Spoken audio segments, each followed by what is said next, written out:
Howdy folks, you're watching Deuce. This evening I'm taking my nephew out shooting. Now I think it would be a big thrill, of course we're doing some AR-15 stuff and everything, but I think it's going to be a big thrill for him to shoot his great-grandfather's revolver. Yes, this revolver was owned and utilized by my grandfather on my dad's side, and it has been there and done that. I will go down through the history, the very sordid history of this revolver later on in the video. But for right now, there is a problem with taking this gun out shooting, and that is the fact that it's technically not chambered for 38 special, although 38 special cartridges does fit in this revolver. It is actually chambered in 38 long or 38 long Colt, one of those two. I think they're the same. Since I can't find a reliable local source of 38 long Colt ammo, I primed up a bunch of 38 special cases, and I'm going to load it as if it were a 38 long Colt, a very, very small charge of Trail Boss. I'm not going to go into the specifics, but if you want to look up a good load for 38 long Colt, boom, right here, one of the best reloading manuals on the market. Now, if you're not familiar with Trail Boss powder, it is a great option for cowboy loads, for old-fashioned loads of cartridge style ammunition. And you can see it is a very bulky powder, so it is almost impossible to overcharge a firearm. It's almost like donut shaped. If I can get that to focus, come on Canon, you can do it. You see that powder there? It's almost donut shaped. Actually, it is donut shaped. It's got a little hole through the center of every flake of powder. I'm using my little AWS scale. It has never proven me wrong. Even when I think it is gone berserk, it's usually a low battery issue or I've not calibrated in a while. Make sure you calibrate your electronic scales on a very regular basis because they will drift. They will drift off of where they're supposed to be. But I'm going to go ahead and load up this charge here and measure out. I'm going to measure out every single charge because this is basically a one-off that I'm not going to make many of. I'm using my Lee hand press here today because, well, again, I'm only making 12 rounds, so I do not need to set up an entire turret press for this. And I actually used the hand press a lot back in the day. This was my only press for about 6-month period of me determining whether or not I wanted to reload. I bought one of these for like 20, 30 bucks or whatever, and it worked just fine. There is the finished round I just made. It fits in a revolver, and we're going to take her out to shoot here momentarily. Yeah, for some reason I thought it was my grandfather's revolver and my nephew's great-grandfather, but oh no, it actually dates back to my great-grandfather. It's funny how stories get kind of intertwined and details get lost in the mix. Now you will hear some other shooting involved because I'm at an active shooting range here.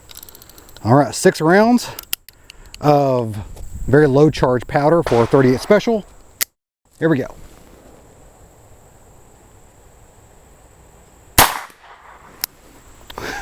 .429. Is that recording? Yes, it is. Good deal. Still really, really low on the speed.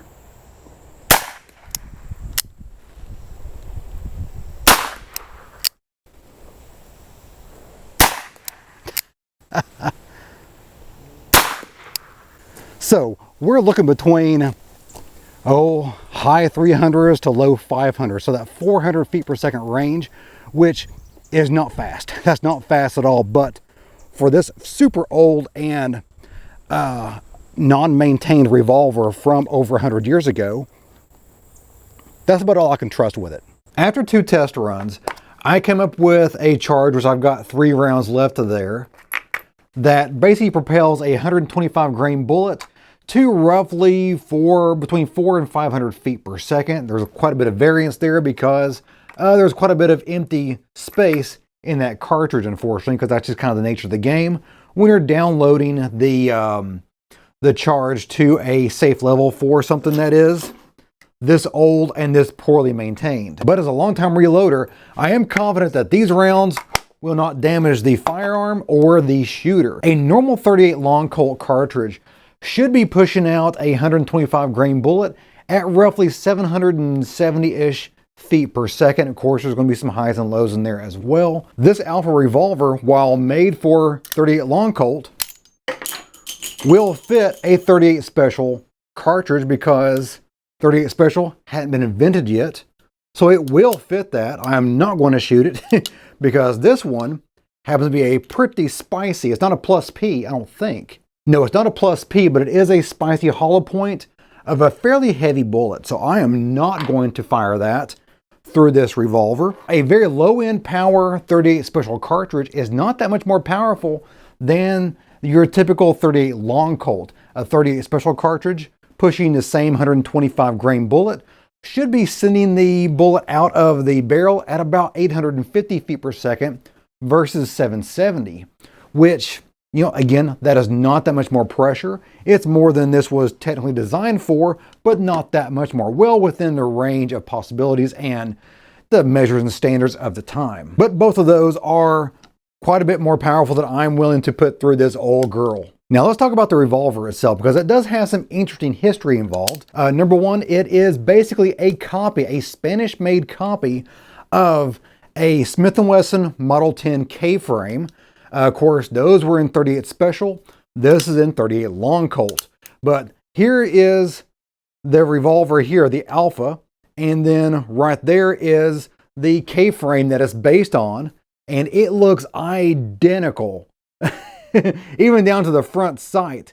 It's almost identical to the Smith & Wesson K-frame from roughly 1900. The Alpha trade name was basically just used for imports to the US from the United Armed Specialist Company in Spain. From what I can tell, these were manufactured between the years of 1923 and 1929.